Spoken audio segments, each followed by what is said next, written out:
तेनालीराम को राज कृष्णदेव राय के दरबार में विशेष सम्मान हासिल था, इसलिए उनसे जलने वालों की राजमहल में कमी न थी।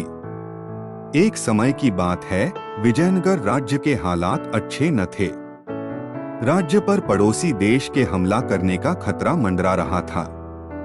ऐसे समय में एक दरबारी ने सोचा कि महाराज को तेनालीराम के खिलाफ भड़काने का यह सबसे अच्छा मौका है।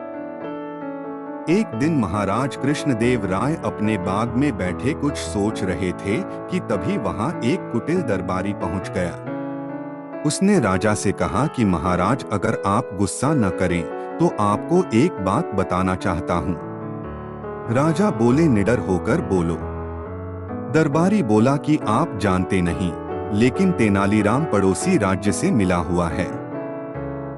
वो समय समय पर राज दरबार की गुप्त बातें पड़ोसी देश के राजा को देता रहता है। यह सुनते ही महाराज गुस्से से आग बबूला हो गए और बोले, मूर्ख, तेनालीराम के बारे में ऐसी बात करते हुए तुम्हें शर्म आनी चाहिए। वो विजयनगर का सबसे वफादार नागरिक है और देशभक्त भी है। इस पर दरबारी बोला, यह झूठ है महाराज। उसने आपकी आंखों पर पट्टी बांध रखी है, इसलिए आपको उसकी कोई चालबाजी दिखाई नहीं देती है, लेकिन मुझे पक्की खबर मिली है। दरबारी के इतने विश्वास के साथ कहने पर राजा को भी थोड़ा थोड़ा तेनालीराम पर शक होने लगा। राजा ने तुरंत तेनालीराम को अपने द्वार में बुलाया और उससे पूछा कि क्या तुम पड़ोसी देश के राजा के गुप्तचर हो? तेनालीराम को महाराजा से इस सवाल की उम्मीद न थी। तेनालीराम इसका जवाब न दे सके और रोने लगे। राजा ने कहा, तुम्हारी चुप्पी का मतलब यह है कि जो हमने सुना वो सच है। तेनालीराम बोले, महाराज, मैं आपसे क्या कह सकता हूँ? आप मुझे अच्छी तरह जानते हैं, इसलिए आप जो चाहे निर्णय ले सकते हैं। यह बात सुनकर महाराज कृष्णदेव गुस्से लाल हो गए और बोले, जाओ, जिस राजा की चापलूसी करते हो उसी के साथ रहो। विजयनगर राज्य तुम्हें छोड़ना होगा। राजा के मुंह से ऐसे कठोर वचन सुनकर तेनालीराम वहां से चल दिए। वह पड़ोसी राजा के दरबार में पहुंचे और उसकी तारीफ में उन्होंने कई गीत गाए। तेनालीराम की प्रशंसा से पड़ोसी राजा बहुत खुश हुआ और उससे उसका परिचय मांगा। तेनालीराम ने कहा, मैं विजयनगर के राजा कृष्णदेव राय का निजी सचिव हूँ। राजा बोले, विजयनगर तो हमारा दुश्मन है, फिर तुम वहाँ के निवासी होकर मेरे दरबार तक कैसे चले आए? क्या तुम्हें डर नहीं लगा? तेनालीराम बोले, आप हमें दुश्मन मानते हैं, जबकि हमारे राजा आपको दोस्त मानते हैं।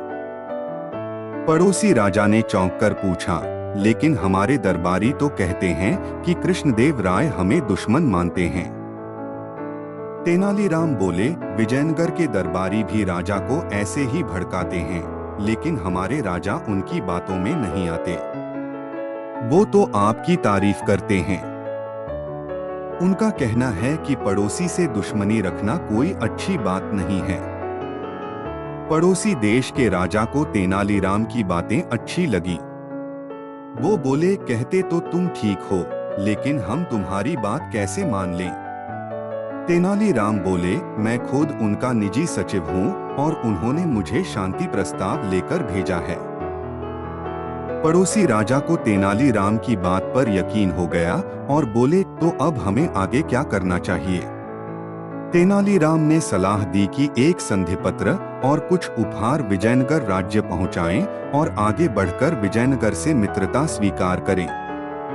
राजा को तेनालीराम का सुझाव बहुत पसंद आया। उन्होंने उपहारों की तैयारी शुरू करवा दी।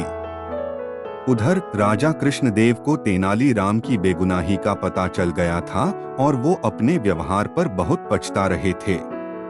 अगले दिन उन्होंने देखा कि दरबार में तेनालीराम और पड़ोसी राजा के दूत संधि का प्रस्ताव लेकर हाजिर थे। उनके साथ बहुत से उपहार भी थे। राजा ने तेनालीराम को प्रेमपूर्वक देखा। उन्हें मन ही मन विश्वास हो गया था कि दुश्मनी को दोस्ती में बदलने का काम सिर्फ तेनालीराम ही कर सकता है। कहानी से सीख। इस कहानी से हमें यही सीख मिलती है कि ईमानदारी का परिणाम एक न एक दिन जरूर मिलता है। साथ ही किसी की भी बात पर आंखें बंद करके भरोसा नहीं करना चाहिए। ऐसा करने से हमेशा खुद का ही नुकसान होता है।